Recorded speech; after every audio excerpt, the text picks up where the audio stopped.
ជំហានដំបូងចូលក្នុងពិភពវិនិយោគនិងអ្វីដែលអ្នកគួរតែធ្វើមុនគេស្វាគមន៍មកកាន់ Channel អាចកំបាំងនៃភាពជោគជ័យការវិនិយោគគឺជាមធ្យោបាយដ៏សំខាន់មួយក្នុងការកសាងទ្រព្យសម្បត្តិនិងសម្រេចបាននូវសេរីភាពហិរញ្ញវត្ថុក្នុងរយៈពេលវែងសម្រាប់អ្នកទើបតែចាប់ផ្ដើមចូលក្នុងពិភពនៃការវិនិយោគអាចមើលទៅពោពេញទៅដោយពាក្យបច្ចេកទេសស្មុគស្មាញនិងជម្រើសដ៏ច្រើនសន្ធឹកសន្ធាប់កុំបារម្ភពេលនេះយើងនឹងពន្យល់លម្អិតអំពីអ្វីដែលអ្នកត្រូវដឹងមុនគេនិងផ្ដល់គុណលឺអនុវត្តជាក់ស្ដែងដើម្បីជួយអ្នកបោះជំហានដំបូងចូលទៅក្នុងពិភពវិនិយោគដោយទំនុកចិត្ត 1. យល់ដឹងពីមូលដ្ឋានគ្រឹះនៃហានិភ័យនិងប្រាក់ចំណេញ Risk and Return នេះជាគំនិតស្នូលដែលអ្នកត្រូវក្តាប់ឲ្យបានច្បាស់ក្នុងពិភពវិនិយោគហានិភ័យនិងប្រាក់ចំណេញដើរទន្ទឹមគ្នាហានិភ័យ Risk គឺជាលទ្ធភាពនៃការបាត់បង់ប្រាក់ដើមដែលអ្នកបានវិនិយោគរាល់ការវិនិយោគទាំងអស់សុទ្ធតែមានហានិភ័យទោះតិចក្តីច្រើនក្តីឧទាហរណ៍ការដាក់ប្រាក់ក្នុងគណនីសន្សំមានហានិភ័យតិចបំផុតធនាគាររីឯការវិនិយោគលើភាគហ៊ុនតែមួយមុខរបស់ក្រុមហ៊ុនថ្មីអាចមានហានិភ័យខ្ពស់ខ្លាំងប្រាក់ចំណេញ Return គឺជាប្រាក់ចំណេញឬការកើនឡើងនៃតម្លៃដែលអ្នករំពឹងថានឹងទទួលបានពីការវិនិយោគរបស់អ្នកវាអាចជាទម្រង់នៃការប្រាក់ពីមូលប័ណ្ណបំណុលភាគលាភពីភាគហ៊ុនឬការកើនឡើងតម្លៃដើម Capital Gains នៃការវិនិយោគរបស់អ្នកជាទូទៅការវិនិយោគដែលមានសក្តានុពលត្រឡប់មកវិញខ្ពស់តែងតែមានហានិភ័យខ្ពស់ជាងផ្ទុយទៅវិញការវិនិយោគដែលមានហានិភ័យទាបតែងតែផ្ដល់ផលត្រឡប់មកវិញតិចជាងគោលដៅរបស់អ្នកគឺស្វែងរកតុល្យភាពត្រឹមត្រូវរវាងហានិភ័យដែលអ្នកសុខចិត្តទទួលយកនិងផលត្រឡប់មកវិញដែលអ្នកចង់បាន 2. កំណត់គោលដៅវិនិយោគរបស់អ្នកឲ្យបានច្បាស់លាស់និងវាស់វែងបានការវិនិយោគដោយគ្មានគោលដៅគឺដូចជាការបើកឡានគ្មានទិសដៅមុននឹងចាប់ផ្ដើមអ្នកត្រូវឆ្លើយសំណួរទាំងនេះតើអ្នកកំពុងវិនិយោគសម្រាប់អ្វីឧទាហរណ៍ទិញផ្ទះចូលនិវត្តន៍កសាងអាជីវកម្មតើអ្នកត្រូវការប្រាក់ប៉ុន្មានដើម្បីសម្រេចគោលដៅនោះកំណត់ចំនួនជាក់លាក់តើពេលណាដែលអ្នកត្រូវការប្រាក់នោះរយៈពេលខ្លីទាបជាង3ឆ្នាំមធ្យម3ទៅ10ឆ្នាំរយៈពេលវែង10ឆ្នាំឡើងតើកម្រិតនៃការអត់ធ្មត់នឹងហានិភ័យ Risk Tolerance របស់អ្នកកម្រិតណាតើអ្នកអាចទទួលយកការបាត់បង់ប្រាក់ដើមខ្លះបានទេប្រសិនបើទីផ្សារធ្លាក់ចុះឧទាហរណ៍ជាក់ស្ដែងគោលដៅសន្សំប្រាក់សម្រាប់បង់រំលោះផ្ទះដំបូង$50,000ក្នុងរយៈពេល5ឆ្នាំយុទ្ធសាស្ត្រត្រូវការសន្សំនិងវិនិយោគជាមធ្យម$833ក្នុងមួយខែដោយសាររយៈពេលមធ្យមអ្នកអាចពិចារណាវិនិយោគលើប្រភេទដែលលាយឡំគ្នារវាងហានិភ័យទាបទៅមធ្យមដូចជាមូលនិធិសន្ទុះដែលមានហានិភ័យទាបជាងភាគហ៊ុនបុគ្គល 3. បង្កើតប្រាក់សង្គ្រោះបន្ទាន់ Emergency Fund ជាដាច់ខាតនេះគឺជាជំហានដំបូងបំផុតនិងសំខាន់បំផុតក្នុងផែនការហិរញ្ញវត្ថុរបស់អ្នកមុននឹងគិតដល់ការវិនិយោគគោលបំណងប្រាក់សង្គ្រោះបន្ទាន់គឺជាប្រាក់ដែលអ្នកសន្សំទុកសម្រាប់ដោះស្រាយបញ្ហាដែលមិនបានរំពឹងទុកដូចជាការបាត់បង់ការងារភ្លាមជំងឺធ្ងន់ធ្ងរគ្រោះថ្នាក់ការជួសជុលរថយន្តផ្សេងៗចំនួនគួរមានប្រាក់គ្រប់គ្រាន់សម្រាប់ចំណាយប្រចាំខែរបស់អ្នកយ៉ាងហោចណាស់3ទៅ5មួយខែអ្នកជំនាញខ្លះណែនាំឲ្យមានរហូតដល់12ខែប្រសិនបើអ្នកមានប្រាក់ចំណូលមិនទៀងទាត់ឬពឹងផ្អែកលើការងារតែមួយមុខកន្លែងរក្សាទុកគួរទុកប្រាក់នេះនៅក្នុងគណនីសន្សំដែលមានការប្រាក់ខ្ពស់ High Yield Savings Account ដែលងាយស្រួលដកបានប៉ុន្តែមិនងាយនឹងដកមកប្រើប្រាស់ដោយមិនចាំបាច់នោះទេកុំវិនិយោគប្រាក់នេះទៅក្នុងអ្វីដែលមានហានិភ័យខ្ពស់ព្រោះអ្នកអាចនឹងត្រូវការវានៅពេលណាមួយហេតុផលសំខាន់ការមានប្រាក់នេះជួយការពារអ្នកពីការចាំបាច់លក់ការវិនិយោគរបស់អ្នកនៅពេលទីផ្សារធ្លាក់ចុះដែលជាកំហុសដ៏ធំមួយដើម្បីដោះស្រាយបញ្ហាប្រាក់ការបន្ទាន់ 4. តាមដានចំណូលចំណាយនិងបង្កើតថវិកាផ្ទាល់ខ្លួនមុននឹងវិនិយោគអ្នកត្រូវដឹងថាប្រាក់របស់អ្នកទៅណាតាមដានលំហូរប្រាក់កត់ត្រារាល់ចំណូលនិងចំណាយរបស់អ្នកឲ្យបានហ្មត់ចត់អ្នកអាចប្រើកម្មវិធីទូរស័ព្ទដូចជា Mint, YNAB កម្មវិធី Excel ឬសៀវភៅកត់ត្រាបង្កើតថវិកា Budget បែងចែកប្រាក់ចំណូលរបស់អ្នកទៅជាប្រភេទចំណាយផ្សេងគ្នា 50% តម្រូវការ 30% ចំណង់ 20% សន្សំសងបំណុលនេះនឹងជួយអ្នកកំណត់ចំនួនប្រាក់ដែលអាចវិនិយោគបានកាត់បន្ថយចំណាយមិនចាំបាច់នៅពេលអ្នកឃើញចំណាយរបស់អ្នកនឹងអាចកំណត់អត្តសញ្ញាណចំណាយដែលអ្នកអាចកាត់បន្ថយបានដើម្បីមានប្រាក់កាន់តែច្រើនសម្រាប់សន្សំនិងវិនិយោគ 5. សិក្សាស្រាវជ្រាវនិងបង្កើនចំណេះដឹងជាប្រចាំចំណេះដឹងគឺជាអំណាចក្នុងការវិនិយោគ គុំវិនិយោគលើអ្វីដែលអ្នកមិនយល់ច្បាស់អានសៀវភៅនិងធនធានអនឡាញមានសៀវភៅល្អជាច្រើនស្ដីពីការវិនិយោគសម្រាប់អ្នកចាប់ផ្ដើមឧទាហរណ៍ The Simple Path to Wealth ក៏ដោយ J.O. Collins The Intelligent Investor ក៏ដោយ Benjamin Graham តាមដានគេហទំព័រហិរញ្ញវត្ថុដែលអាចទុកចិត្តបានយល់ពីពាក្យបច្ចេកទេស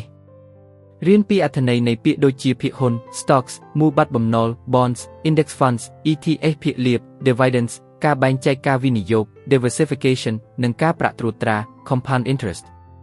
ចាប់ផ្ដើមដោយតិចតួចកុំប្រញាប់វិនិយោគប្រាក់ច្រើនពេកនៅពេលដំបូងចាប់ផ្ដើមដោយចំនួនតិចតួចដើម្បីរៀនពីបទពិសោធន៍ផ្ទាល់និងស៊ាំនឹងការប្រែប្រួលទីផ្សារ6ស្វែងយល់ពីប្រភេទនៃការវិនិយោគជាមូលដ្ឋានសម្រាប់អ្នកចាប់ផ្ដើមសម្រាប់អ្នកទើបចាប់ផ្ដើមវាជាការល្អបំផុតក្នុងការចាប់ផ្ដើមជាមួយជម្រើសដែលសាមញ្ញនិងត្រូវបានណែនាំជាទូទៅ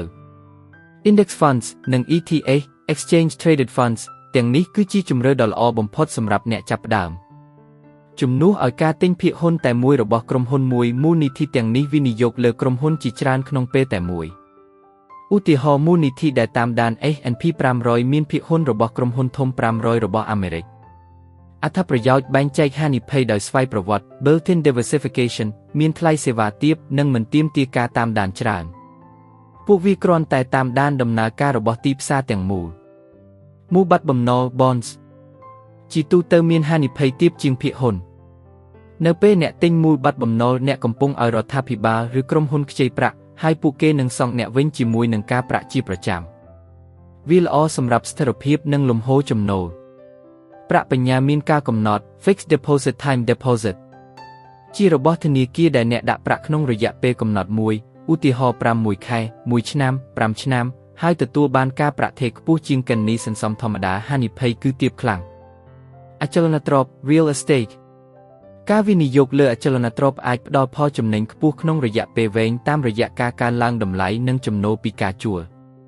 ប៉ុន្តែវាតម្រូវឲ្យមានប្រាក់ដើមច្រើនការថែទាំនិងហានិភ័យខ្ពស់ជាងសម្រាប់អ្នកចាប់ផ្ដើមដែលមានទុនតិចវាអាចជាគោលដៅរយៈពេលវែងមួយ7អនុវត្តការបែងចែកការវិនិយោគ Diversification នេះគឺជាគោលការណ៍មាសមួយនៃការវិនិយោគកុំដាក់ស៊ុតទាំងអស់ក្នុងកន្ត្រកតែមួយវិនិយោគលើទ្រព្យសកម្មជាច្រើនប្រភេទជំនួសឲ្យការវិនិយោគប្រាក់ទាំងអស់ទៅលើភាគហ៊ុនតែមួយប្រភេទឬឧស្សាហកម្មតែមួយសូមបែងចែកប្រាក់របស់អ្នកទៅជាប្រភេទទ្រព្យសកម្មផ្សេងគ្នាដូចជាភាគហ៊ុនមូលបត្របំណុលនិងអាចជាអចលនទ្រព្យបន្តិចបន្តួចវិនិយោគលើក្រុមហ៊ុននិងទីផ្សារផ្សេងគ្នាទោះបីជាអ្នកវិនិយោគលើភាគហ៊ុនក៏ដោយកុំទិញតែភាគហ៊ុនរបស់ក្រុមហ៊ុនតែមួយវិនិយោគលើក្រុមហ៊ុនជាច្រើនក្នុងឧស្សាហកម្មផ្សេងគ្នានិងសូម្បីតែទីផ្សារអន្តរជាតិដើម្បីកាត់បន្ថយហានិភ័យប្រសិនបើក្រុមហ៊ុនឬប្រទេសណាមួយមានបញ្ហា ETF ធ្វើការបែងចែកនេះដោយស្វ័យប្រវត្តិសម្រាប់អ្នក8ប្រើប្រាស់យុទ្ធសាស្ត្រវិនិយោគជាប្រចាំ Dollar Cost Averaging នេះគឺជាវិធីសាស្ត្រដ៏ល្អបំផុតមួយសម្រាប់អ្នកទើបចាប់ផ្ដើមនិងអ្នកដែលមិនមានពេលតាមដានទីផ្សារជានិច្ចរបៀបអនុវត្តជំនួសឲ្យការវិនិយោគប្រាក់ទាំងអស់ក្នុងពេលតែមួយដែលអ្នកអាចនឹងទិញនៅពេលតម្លៃខ្ពស់សូមវិនិយោគចំនួនទឹកប្រាក់ថេរមួយឧទាហរណ៍$100ជារៀងរាល់ខែដោយមិនគិតពីស្ថានភាពទីផ្សារឡើងឬចុះអត្ថប្រយោជន៍នៅពេលតម្លៃទីផ្សារធ្លាក់ចុះអ្នកនឹងទិញបានឯកតានៃការវិនិយោគកាន់តែច្រើននៅពេលទីផ្សារឡើងវិញអ្នកនឹងទិញបានឯកតាតិចជាងយូរទៅតម្លៃជាមធ្យមនៃឯកតានៃការវិនិយោគរបស់អ្នកនឹងមានកម្រិតទាបដែលជួយកាត់បន្ថយហានិភ័យនិងបង្កើនសក្តានុពលចំណេញរយៈពេលវែងវាក៏ជួយកម្ចាត់អារម្មណ៍ភ័យខ្លាចឬលោភលន់ដែលជាឥទ្ធិពលដល់ការសម្រេចចិត្តផងដែរ9គិតរយៈពេលវែងនិងកុំភ័យស្លន់ស្លោដោយសារការប្រែប្រួលទីផ្សារហិរញ្ញវត្ថុតែងតែមានការប្រែប្រួលឡើងចុះវាជារឿងធម្មតាអំណាចនៃការប្រាក់ត្រួតត្រា Compound Interest នេះគឺជាកម្លាំងដ៏ខ្លាំងក្លាបំផុតក្នុងការវិនិយោគ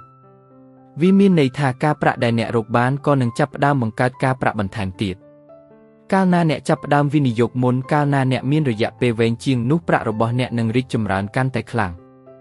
កុំយកអារម្មណ៍មកពាក់ព័ន្ធនៅពេលទីផ្សារធ្លាក់ចុះអ្នកអាចនឹងមានអារម្មណ៍ភ័យខ្លាចហើយចង់លក់ការវិនិយោគរបស់អ្នក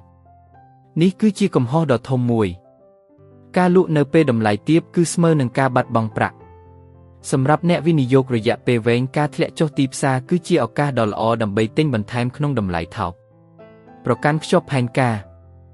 ប្រសិនបើអ្នកមានផែនការវិនិយោគច្បាស់លាស់សូមប្រកាន់ខ្ជាប់វាហើយកុំឲ្យការប្រែប្រួលរយៈពេលខ្លីធ្វើឲ្យអ្នកផ្លាស់ប្ដូរផែនការ 10. ពិចារណាប្រើប្រាស់ទីប្រឹក្សាហិរញ្ញវត្ថុប្រសិនបើអ្នកមានអារម្មណ៍ថាខ្លួនឯងមិនទាន់មានចំណេះដឹងគ្រប់គ្រាន់ឬមានទ្រព្យសម្បត្តិច្រើនដែលត្រូវការការគ្រប់គ្រងស្មុគស្មាញអ្នកអាចពិចារណាស្វែងរកជំនួយពីទីប្រឹក្សាហិរញ្ញវត្ថុដែលមានអាជ្ញាប័ណ្ណត្រឹមត្រូវអត្ថប្រយោជន៍ពួកគេអាចជួយអ្នកបង្កើតផែនការវិនិយោគផ្ទាល់ខ្លួនដែលស័ក្តិសមនឹងគោលដៅស្ថានភាពហិរញ្ញវត្ថុនិងកម្រិតហានិភ័យរបស់អ្នកពួកគេក៏អាចផ្ដល់ដំបូន្មានអំពីពន្ធនិងការរៀបចំផែនការទ្រព្យសម្បត្តិផងដែររបៀបជ្រើសរើសត្រូវប្រាកដថាទីប្រឹក្សារបស់អ្នកជា fiduciary មានន័យថាពួកគេមានកាតព្វកិច្ចស្របច្បាប់ក្នុងការធ្វើការក្នុងនាមផលប្រយោជន៍ដ៏ល្អបំផុតរបស់អ្នកសួរអំពីថ្លៃសេវានិងបទពិសោធន៍របស់ពួកគេ 11. ចាប់ផ្ដើមឥឡូវនេះហើយអត់ធ្មត់កំហុសធំបំផុតដែលអ្នកទើបចាប់ផ្ដើមធ្វើគឺការរង់ចាំកុំរង់ចាំរហូតដល់អ្នកមានប្រាក់ច្រើនឬដឹងអ្វីគ្រប់យ៉ាងការចាប់ផ្ដើមវិនិយោគសូម្បីតែចំនួនតិចតួចក៏ដោយនឹងអនុញ្ញាតឲ្យអ្នករៀនពីបទពិសោធន៍ផ្ទាល់និងផ្ដល់ឱកាសឲ្យប្រាក់របស់អ្នករីកចម្រើនតាមរយៈអំណាចនៃការប្រាក់ត្រួតត្រាឧទាហរណ៍អំណាចនៃការប្រាក់ត្រួតត្រាប្រសិនបើអ្នកវិនិយោគ$100ក្នុងមួយខែចាប់ពីអាយុ25ឆ្នាំជាមួយនឹងផលត្រឡប់មកវិញជាមធ្យម 7% ក្នុងមួយឆ្នាំនៅពេលអ្នកចូលនិវត្តន៍អាយុ65ឆ្នាំអ្នកអាចមានប្រាក់ប្រហែល$27,000ប្រសិនបើអ្នករង់ចាំរហូតដល់អាយុ35ឆ្នាំដើម្បីចាប់ផ្ដើមវិនិយោគ$100ក្នុងមួយខែនៅពេលចូលនិវត្តន៍អ្នកអាចមានត្រឹមតែប្រហែល$12,000ប៉ុណ្ណោះភាពខុសគ្នាគឺធំណាស់សរុបមកការវិនិយោគអាចជាឧបករណ៍ដ៏មានឥទ្ធិពលបំផុតមួយក្នុងការកសាងទ្រព្យសម្បត្តិនិងសម្រេចបាននូវគោលដៅហិរញ្ញវត្ថុរបស់អ្នកវាទាមទារការអប់រំខ្លួនឯងជាបន្តបន្ទាប់ដូចជាមានវិន័យនិងការអត់ធ្មត់ដោយការអនុវត្តតាមគន្លឹះលម្អិតទាំងនេះអ្នកនឹងមានមូលដ្ឋានគ្រឹះរឹងមាំដើម្បីចាប់ផ្ដើមដំណើរវិនិយោគរបស់អ្នកដោយឆ្លាតវៃនិងប្រកបដោយទំនុកចិត្តចាប់ផ្ដើមថ្ងៃនេះតាមដានវឌ្ឍនភាពរបស់អ្នកនិងបន្តរៀនសូត្រភាពជោគជ័យផ្នែកហិរញ្ញវត្ថុកំពុងរង់ចាំអ្នកសូមជួយចុច Subscribe ដើម្បីទទួលបានការចែករំលែកចំណេះដឹងនៃភាពជោគជ័យជារៀងរាល់ថ្ងៃសូមអរគុណសូមជម្រាបលា